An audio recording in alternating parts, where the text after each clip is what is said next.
নমস্কার, আমি অনিশা। আমি পাঠ করতে চলেছি সুনীল গঙ্গোপাধ্যায়ের লেখা কবিতা পাহাড়চূড়া।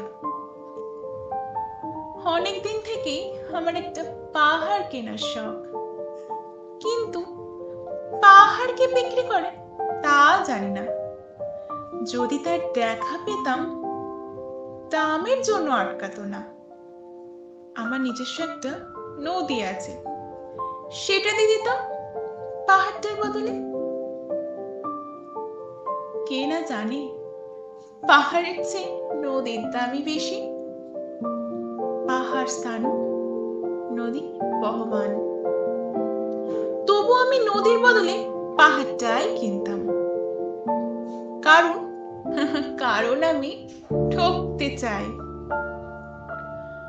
নদীটাও অবশ্য কিনেছিলাম একটা দ্বীপের বদলে।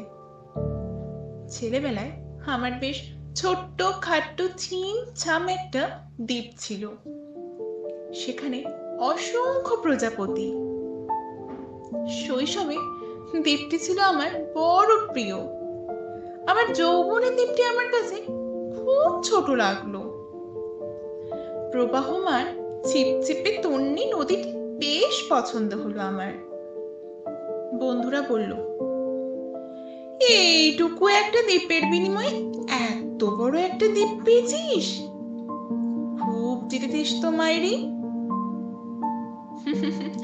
তখন জয়ের আনন্দে আমি বিভোর হতাম। তখন সত্যি আমি ভালোবাসতাম নদীটিকে। নদী আমার অনেক প্রশ্নের উত্তর দিত।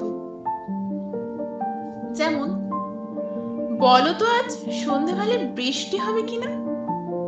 সে বলতো, আজ এখানে দক্ষিণ গরম হাওয়া, শুধু একটি ছোট্ট দ্বীপের বৃষ্টি। সে কি প্রবল বৃষ্টি, যেন একটা উৎসব। আমি সেই দ্বীপে আর যেতে পারি না। সে জানতো, সবাই জানে, শৈশবে কি আর ফেরা যায়। এখন আমি একটা পাহাড় কিনতে চাই। সেই পাহাড়ের পায়ের কাছে থাকবে গহন অরণ্য। আমি সেই অরণ্য পার হয়ে যাব। তারপর শুধু রক্ষ কঠিন পাহাড়, একেবারে চূড়ায় মাথার খুব কাছে আকাশ, নিচে বিপুলা পৃথিবী, চরাচরে তীব্র নির্জনতা।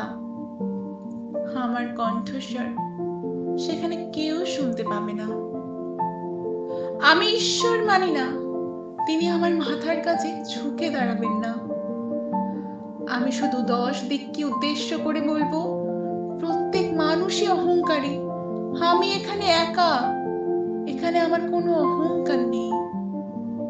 এখানে জয়ী হবার বদলে ক্ষমা চাইতে ভালো লাগে। হে 10 দিক, আমি কোনো দোষ করিনি, আমাকে ক্ষমা করো। আমাকে